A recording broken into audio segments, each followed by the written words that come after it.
তোমার দৃষ্টির প্রচ্ছদে মেঘ ভাঙা নীল রোদে লেখা রয় হাসির কবিতা। চেয়ে চেয়ে দেখি তাকে, সে হাসির ফাঁকে ফাঁকে আঁকা থাকে বেদনার ছবিটা। সে যেন হাওয়ায় ওড়া প্রজাপতি, একজন মায়াবতী মায়াবতী।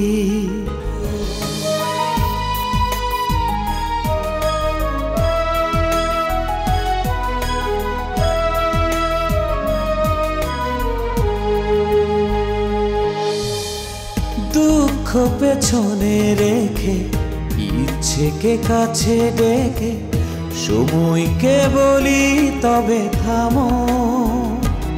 ও স্মৃতির চাদর পরে গল্পের শহরে তার পথে এক হতে নামো।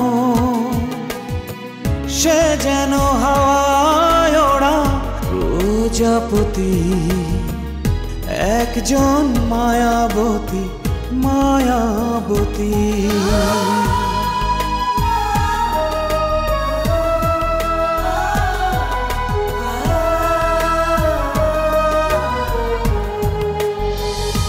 সাইকিয়াট্রিস্টের কাছে যাও।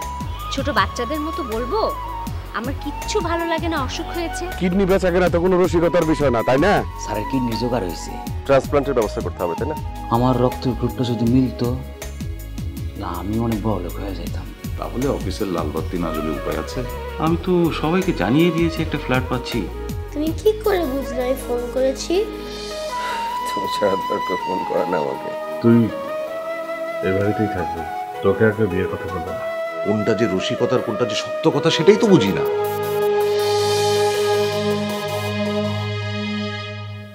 মঞ্জুর সাহেব বোধহয় এখনো আমার উপর রাগ করে আছেন। কিভাবে বুঝলেন? আরে ওটাই তো সমস্যা, ওনাকে বোঝা কঠিন। কোনটা যে রসিকতার কোনটা যে সত্য কথা সেটাই তো বুঝি না। উনি গভীর জলের মাছ। আমি কিন্তু আপনার সাথে একমত না। বড় স্যার আমেরিকা চলে যাওয়ার পরে উনি অফিস চালাচ্ছেন, কোনো তো সমস্যা হচ্ছে না। ওনার উপরে সবাই সন্তুষ্ট, উনিও সবার কাজের উপরে সন্তুষ্ট। শুধু আমার উপর সন্তুষ্ট না। আপনি নিজেই জানেন আপনার উপরে তার কেন রাগ। আপনাকে তো আমি আগেই বলেছি, সোজা ভুল স্বীকার করে ক্ষমা চান, উনি ভালো মানুষ, ক্ষমা করে দেবেন। আরে শুধু কি ক্ষমা চাওয়া, ওনার জন্য আমি হালুয়া ঘাটের পীর সাহেবের পানি পড়া পর্যন্ত এনে দিয়েছি। এর জন্য কম কষ্ট করতে হয়েছে আমাকে? দিনের পর দিন হুজুরের পা ধরে বসে দেখেছি। চিত্তবাবু, এইসব পানি পড়ায় উনি বিশ্বাস করেন না, এইসব করে কোনো লাভ নাই। তার চেয়ে বরং ক্ষমা চান, ক্ষমা চাওয়াই হচ্ছে উত্তম, তাতে যদি কিছু কাজ হয়।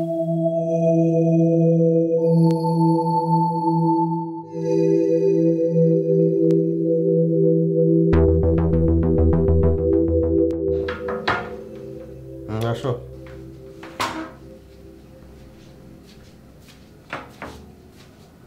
স্যার উনি আসছেন। কে? ওই যে স্যার যিনি আপনাকে কিডনি দিতে চান, আমানুল্লাহ সাহেব। ও নিয়ে আসো, নিয়ে আসো।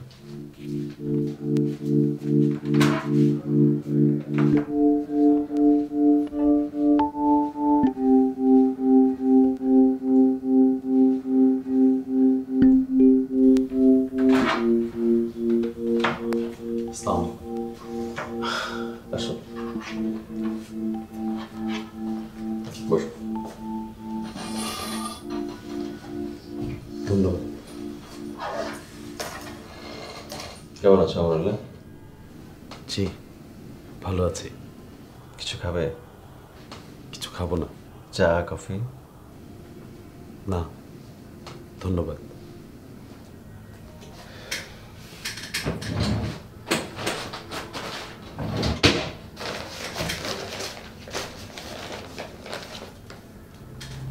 এখানে পুরো 5 লাখ টাকা আছে।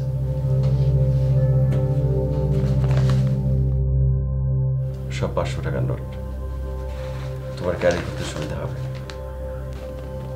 গুনে নাও। না লাগবে না। কেন লাগবে না? গুনে নাও। আপনি আমাকে বিশ্বাস করে এতগুলো টাকা অগ্রিম দিলেন, আর আমি এটুকু বিশ্বাস করতে পারবো না? বিশ্বাস অবিশ্বাসের ব্যাপার না তো এটা, ভুলতে আবার হতে পারে, তাই না? গুনে নাও। অনেকগুলো টাকা গুনতে তোমার কষ্ট হবে, তারপর গুনে নাও।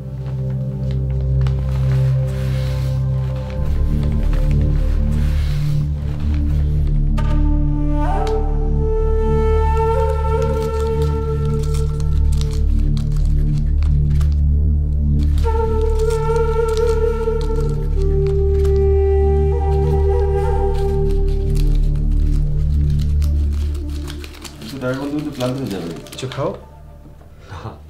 চা অথবা ঠান্ডা কিছু, কোল্ড ড্রিঙ্কস। লাগবে না।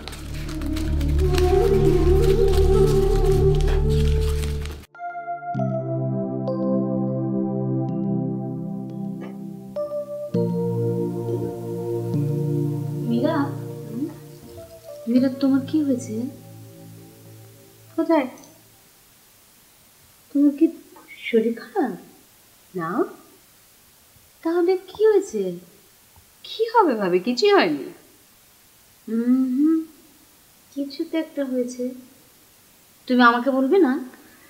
আরে বাবা, কিছু হলে তো আমি বলবো। কিছুই হয়নি। না না, আমার কেন জানি মনে হচ্ছে তোমার মন খারাপ। আচ্ছা ঠিক আছে, আমার মন খারাপ, শরীর খারাপ, আরো অনেক কিছু হয়েছে। এবার হয়েছে খুশি। আশ্চর্য, রাগ করছো কেন? তুমি তো কখনো অফিস বাদ দাও না, আজকে অফিসে যাওনি বলে তো আমি জিজ্ঞেস করছি। এই তাহলে ঘটনা। আসলে আজ কেন জানি অফিসে যেতে ইচ্ছা করছিল না। মাঝে মধ্যে হয় না, খুব আলসেমি লাগে। আজ সেরকম একটা দিন। সকালবেলায় ঘুম থেকে উঠে মনে হলো যে কটা দিন আলসেমি করে কাটে। বাহ, ভালো তো। কিন্তু অফিসে ফোন করে বলতে বস ছুটি দিয়ে দিল 3 দিন, সঙ্গে সাপ্তাহিক 2 দিন, মোট 5 দিন। অফুরন্ত আলসেমি চলবে আজ থেকে শুরু। ও মাই গড, উফ, তোমার ভাইয়াকে যদি আলসেমিটা ধরাতে পারতাম। হাসছো কেন? হ্যাঁ, এই লোকটা জীবনে আলসেমি করতে পারলো না। অসহ্য। ভাবি, তুমি এসেছো, খুব ভালো হয়েছে। কিন্তু তুমি তো কখনো খালি হাতে আসো না, সবসময় তোমার হাতে 2 কাপ চা থাকে। আজ যে খালি হাতে এলে? না, আরে আজকে তো আমি এসেছি তোমার খোঁজ নিতে। তোমার শরীর খারাপ হলো না কি হলো, সেই জন্য চা এনেনি। মীরা, সত্যি করে একটা কথা বলবো, মানে সত্যি সত্যি তোমার কি হয়েছে বলো তো? ভাবি, তুমি যদি শেষ পর্যন্ত এই কথাটাই জিজ্ঞেস করবে, তাহলে এত সময় ধরে আমি এত কথা কেন বললাম? আচ্ছা ঠিক আছে, ঠিক। তোমাকে একটা প্রশ্ন করি। মইনে নাকি ছাড়াছাড়ি হয়ে গেছে? আচ্ছা ঠিক আছে, তুমি বসো, আমি এক্ষুনি গিয়ে চা নিয়ে আসছি। হ্যাঁ,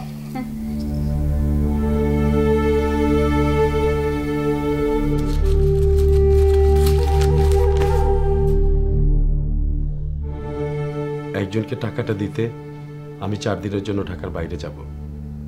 আপনারা হয়তো ভাবতে পারেন আমি টাকাটা নিয়ে পালিয়ে গেছি। আমি এরকম কিছুই ভাববো না। জানি আপনি অন্যরকম মানুষ। আমার পাসপোর্ট হয়ে গেছে, যেদিন যেতে বলবেন যাব। শুধু শুধু কি? না, কিছু না। তুমি কি ভয় পাচ্ছ? ভয়? তা একটু পাচ্ছি। কেন? মনে হচ্ছে অপারেশনে আমি মারা যাব। তাই যদি হয় তাহলে রাজি হলে কেন? টাকাটা আমার খুবই দরকার। মরে যাবে জেনেও তুমি টাকার জন্য রাজি হচ্ছ? জি, অবশ্য তাতে কোনো অসুবিধা নেই। মানুষ তো আর সারা জীবন বেঁচে থাকে না, তাই না? একদিন না একদিন মরতেই হয়। কয়েকদিন আগে আর পর, এই আর কি। আচ্ছা, আমি তাহলে আজ যাই।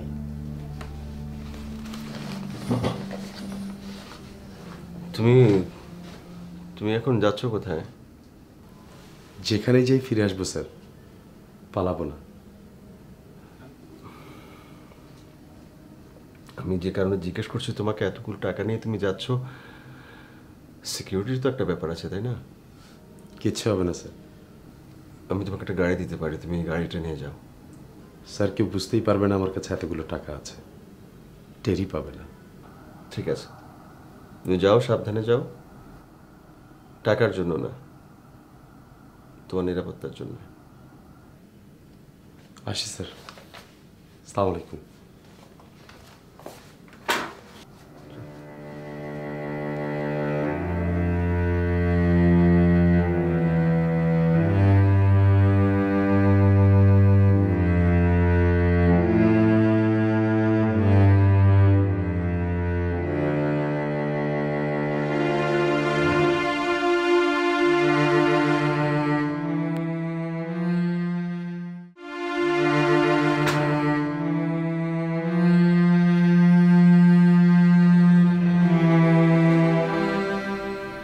কিছু বলবে কুদ্দুস?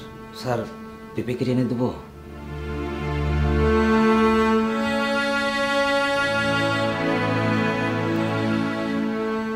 তোমার দেশের বাড়ির পেঁপে পরে খাবো।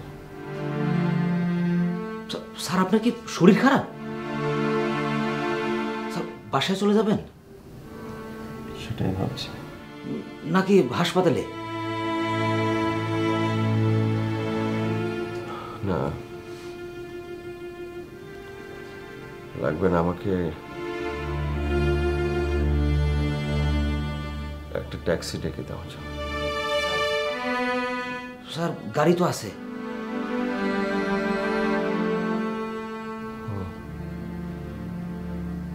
গাড়ি গাড়ি বের করতে বলো। চল।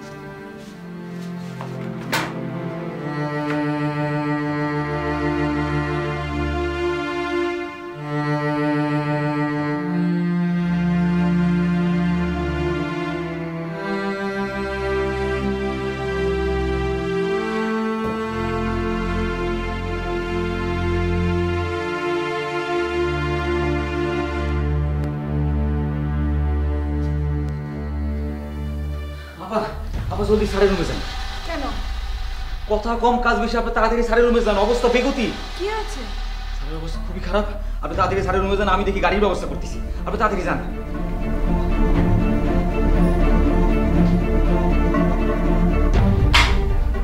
স্যার স্যার স্যার কি হয়েছে আপনার? স্যার স্যার আপনার কি হয়েছে? স্যার আপনার কি শরীর খারাপ লাগছে? স্যার আগে বলেন আপনার শরীর খারাপ লাগছে কিনা? স্যার স্যার আমি কি ডাক্তার ডাকবো? স্যার আমি কি অ্যাম্বুলেন্সে কল করি? স্যার আমি স্যার বলেন। যাও।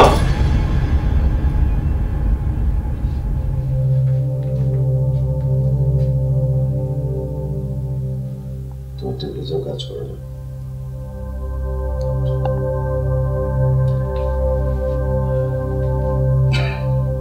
স্যার গাড়ি রেডি।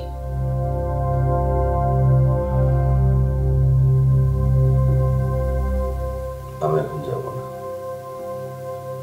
আমি ভালো আছি। যাও, আমাকে কেউ যেন ডিস্টার্ব না করে। জি স্যার।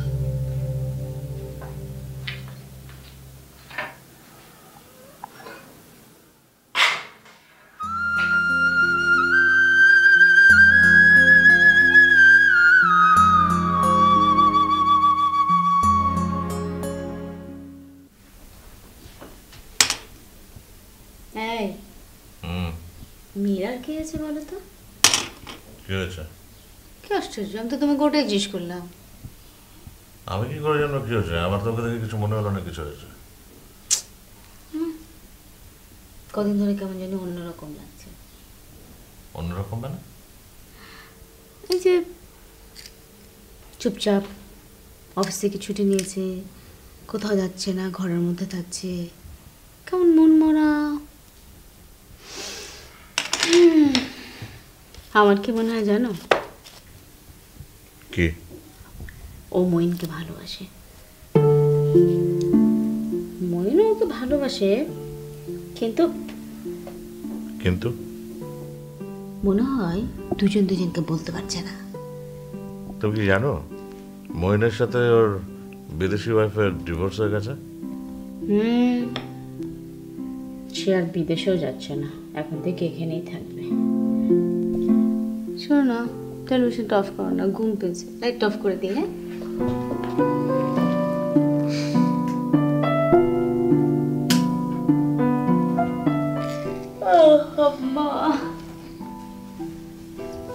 হ্যাঁ, এই চশমাটা খোলো না। আচ্ছা শোনো না, তুমি একটা কাজ করো না, তুমি একটু মইনের সাথে কথা বলো না।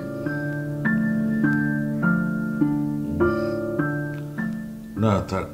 কেন থাক? পুরো বিষয়টা নিয়ে একটু আলাপ করো না। মীরাকে মীরার মতোই থাকতে দাও।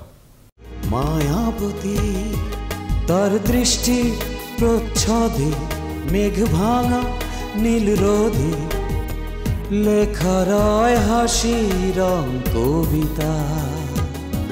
চেয়ে চেয়ে দেখি তাকে, সে হাসির ফাঁকে ফাঁকে আঁকা থাকে বেদনা ছবিটা।